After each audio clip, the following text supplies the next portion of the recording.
Hello दोस्तों, मैं क्षितिज यादव। आप देख रहे हैं मेरे यूट्यूब चैनल सक्सेस मिरर पर। दोस्तों, जो सीरीज चल रही है उसी क्रम में मैं आज आपके लिए पॉलिटी का एक बहुत ही इम्पॉर्टेंट टॉपिक लाया हूँ, प्रस्तावना। देखिए दोस्तों, प्रस्तावना से क्वेश्चन जो बनता है उसमें स्टूडेंट ज़्यादा गड़बड़ी करते हैं। अब प्रस्तावना में गड़बड़ी क्या करना है स्टूडेंट, इसको देख लेते हैं।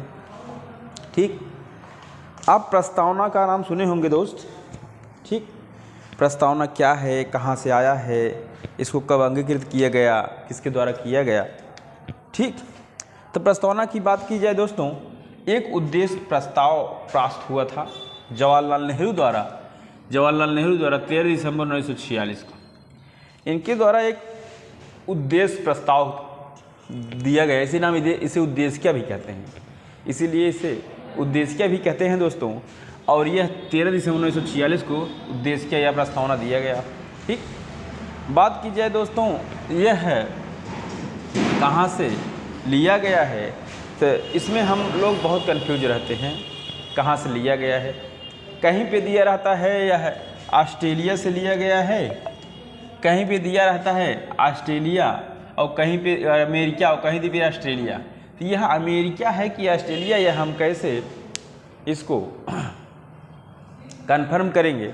तो दोस्तों, अगर ऑस्ट्रेलिया होगा भी तो कैसे जानेंगे। ऑस्ट्रेलिया में जहाँ दिया रहे प्रस्तावना की भाषा की बात करें तो जान लीजिए वह ऑस्ट्रेलिया से लिया गया है। अगर केवल प्रस्तावना की बात करें तो यह संयुक्त राष्ट्र चार्टर एक्ट या हमारे अमेरिका से लिया गया है।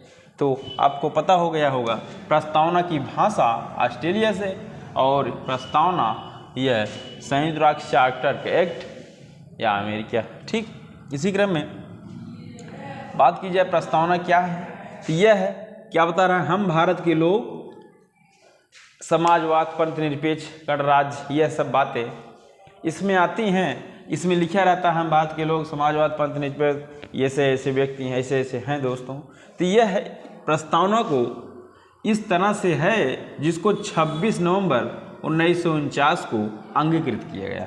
इसे 26 नवंबर 1949 को अंगीकृत किया गया। ठीक, इसकी बात की जाए कब इसके अंगीकृत किया गया, कब, तो 26 नवंबर 1949 को इसे अंगीकृत किया गया दोस्तों। ठीक, अब हम देख लेते हैं दोस्तों आगे बात। यहाँ से अब हम इस पे आएंगे, उसके बाद कहीं भी चलेंगे। यहाँ से पहले आए प्रस्तावना पे। तो प्रस्तावना में 3 रूपों में विभाजित है। 3 रूपों में बात की जाए, 3 रूपों में बनाया गया है जिससे हम इसको आसानी से जान सकें, पढ़ सकें। इससे हम कम से कम समय में अच्छे से इसको याद कर सकें। ठीक, क्या है दोस्तों, प्रस्तावना में पहला है संविधान के स्रोत, उसके बाद स्वरूप, उसके बाद उद्देश्य क्या और संविधान के स्रोत। ठीक, संविधान के स्रोत की बात की जाए दोस्तों, यही इसमें दिया है, हम भारत के लोग यानी जनता, भारत की जनता से संबंधित है। स्रोत की बात की जाए तो हम भारत के लोग, जनता से संबंधित जो भी व्यक्ति हैं। ठीक,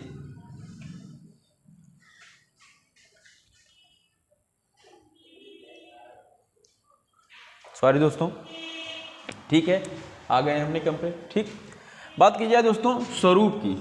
स्वरूप में क्या है, स्वरूप में है कुछ शब्द ऐसे जो बहुत इंपॉर्टेंट है, जैसे संपूर्ण, संप्रभु, संपन्न। संपूर्ण, संप्रभु, संपन्न की बात की जाए इसे क्या कहेंगे, तो दोस्तों हम इसे कहेंगे कि संप्रभु, संपन्न मतलब हम किसी के ऊपर डिपेंड नहीं हैं और हमें किसी की बात मानने की जरूरत नहीं। हमें जो करना है हम उसे कर ही लेंगे। यही है संपूर्ण, संप्रभु, संपन्न। यानी हम किसी का बातों के प्रति काम नहीं करेंगे, हम अपने मन से करेंगे, हम अपने दिल दिमाग से करेंगे जो करना है।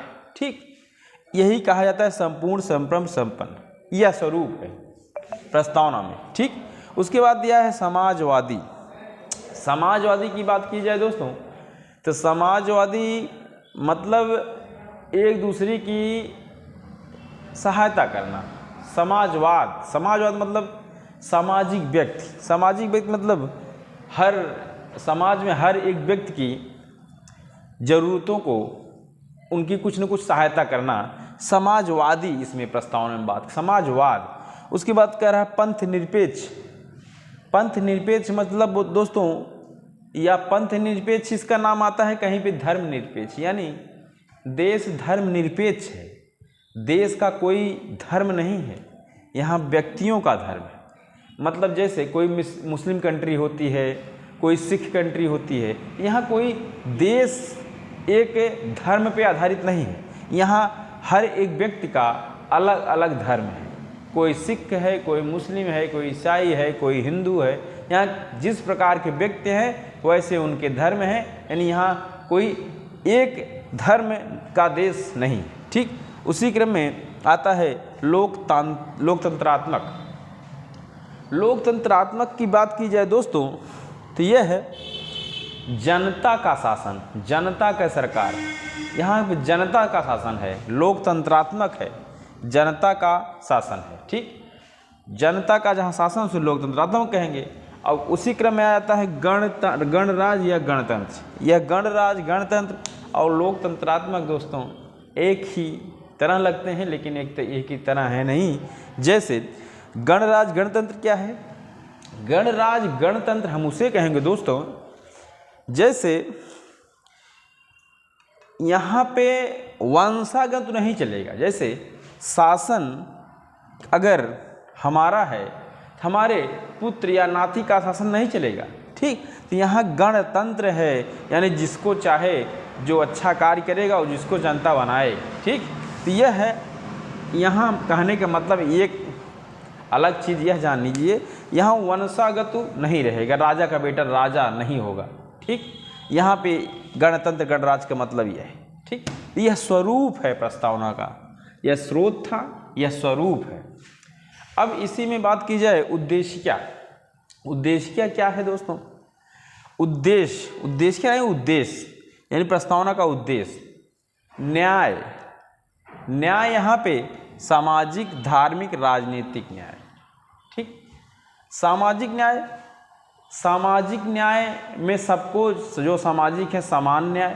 ठीक, धार्मिक न्याय मतलब जो धर्म अपना उनको, जैसे जो धर्म जिसको पसंद है वो अपना वही धर्म अपना प्रयोग करें और वह उनका न्याय मतलब उनको कहा गया है, ना कि उनको हटा दिए उस धर्म से विपरीत या उनको जबरन कोई धर्म अपनाया जाएगा।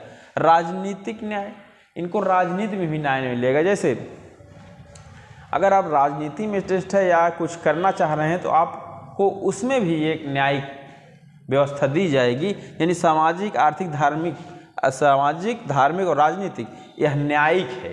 ठीक, यानी अगर आपको यह सब इस उद्देश्य से प्राप्त नहीं होता तो आप न्यायालय जा सकते हैं कि हमारा हक है, मुझे चाहिए। ठीक, अब आता है स्वतंत्रता। उद्देश्य में स्वतंत्रता, यहाँ पे सब स्वतंत्र हैं दोस्तों, स्वतंत्रता बात की रहे, स्वतंत्र हैं। ठीक, एकता मतलब सामूहिक, सब एक दूसरे से जुटे हुए हैं, एक है दोस्तों। व्यक्ति की गरिमा, यहाँ किसी एक व्यक्ति की गरिमा का यहाँ पर ओदम करते हैं, मतलब लिहाज करते हैं, उनकी गरिमा घटने ना पाए। ठीक, उसके बाद राष्ट्र की सभा एवं अखंडता एक में है दोस्तों, राष्ट्र की सभा एवं अखंडता। राष्ट्र की सभा और अखंडता बनी रहे, बंधुत्व, भाईचारे की बात, भाईचारा जहाँ पे हो, एक दूसरे से भाई के संबंध हो। ठीक, यह उद्देश्य था प्रस्तावना का। ठीक, अब हम आ जाते हैं दोस्तों, यहाँ कुछ बातें हैं। जैसे कोई व्यक्ति ने इसके बारे में क्या कहा। ठीक, जैसे NA पालकी वाला ने कहा कि प्रस्तावना संविधान का परिचय पत्र है। क्या कहा? प्रस्तावना संविधान का परिचय पत्र है। यह NA पालकी वाला ने बताया कि संविधान जो है यह परिचय पत्र है, संविधान परिचय प्रस्तावना। और अल्लादी कृष्ण स्वामी अय्यर ने क्या कहा? दीर्घकालीन कथनों का विचार, मतलब यह प्रस्तावना जो है आज नहीं, आज से कई सदी बाद भी यह विचार है, यह जरूरी है, इन्होंने कहा। ठीक, और भारतीय संविधान की आत्मा या कुंजी प्रस्तावना को कहा जाता है। ठीक, भारतीय संविधान की आत्मा या कुंजी प्रस्तावना को कहा जाता है। ठीक है दोस्तों। ठीक, इसके बाद ये प्रस्तावना कुछ बातें हैं दोस्तों, ये प्रस्तावना क्या है, संविधान में इसको लाना चाहिए कि नहीं। ठीक, तो पहला एक केस आया था बेरूवारी संघवाद 1960 में। इसमें यह कहा गया कि प्रस्तावना संविधान का एक भाग है। क्या कहा गया? प्रस्तावना संविधान का एक भाग है। ठीक, तो संविधान का भाग यह बताया गया। तो कुछ दिन बाद उसके बाद एक और केस आता है केशवानंद भारती वाद या केस 1973। इसमें कहा गया संविधान का एक भाग तो है लेकिन इसके मूल ढांचे में कोई परिवर्तन नहीं किया जाएगा। ठीक, इसमें कहा गया था कि इस बेरूवादी संघवाद में प्रस्तावना में संशोधन किया जा सकता है या संविधान का भाग है। लेकिन कुछ दिन बाद एक केस आया, इसमें कहा गया कि केशवानंद भारती केस 1973 में इन्होंने कहा ठीक है संविधान का तो भाग हो जाएगा प्रस्तावना, लेकिन इसके मूल ढांचे में कोई परिवर्तन नहीं किया जाएगा। कहने का मतलब हमारे यह है पहले से जो इसमें बताया गया है दोस्तों, इसको नहीं बदला जा सकता, आगे से कुछ जोड़ा जा सकता है। तो आपको याद होगा यहाँ पे 42वां संविधान संशोधन अधिनियम 1976 एक ही बार इसमें संशोधन किया गया है दोस्तों, जिसको कहा जाता है 42वां संविधान संशोधन 1976। एक ही बार इसमें संशोधन किया गया है 42/1976। इसमें 3 शब्द जोड़े गए हैं, समाजवाद, पंथ निरपेक्ष और अखंडता। यहाँ पे देखिए समाजवाद, पंथ निरपेक्ष, अखंडता, यह 3 शब्द जोड़े गए थे प्रस्तावना में 42वां संविधान संशोधन 1976 में। इसमें एक ही बार इसमें संशोधन हुआ है, इसके मूल ढांचे में कोई परिवर्तन नहीं होगा। केशवानंद भारती केस इससे संविधान का भाग या संशोधन किया जा सकता है, बेरूवारी केस 1960। ठीक है दोस्तों, तो यह था आज हमारा प्रस्तावना, जो मैं आपको बहुत अच्छे से बताने की कोशिश किया हूँ दोस्तों। अगर आपको समझ में आया हो ठीक है दोस्तों, अच्छा लगा हो तो लाइक शेयर सब्सक्राइब कमेंट जरूर करिए। यह आपके लिए पेपर के लिए बहुत ही इंपॉर्टेंट है दोस्तों, हर पेपर के लिए आर चाहे बिहार टीचर हो, चाहे उत्तर प्रदेश पुलिस हो, जो भी पेपर आप देने जा रहे हैं संविधान आता है तो उसमें यह क्वेश्चन आपको मिलेगा। ठीक है दोस्तों, धन्यवाद।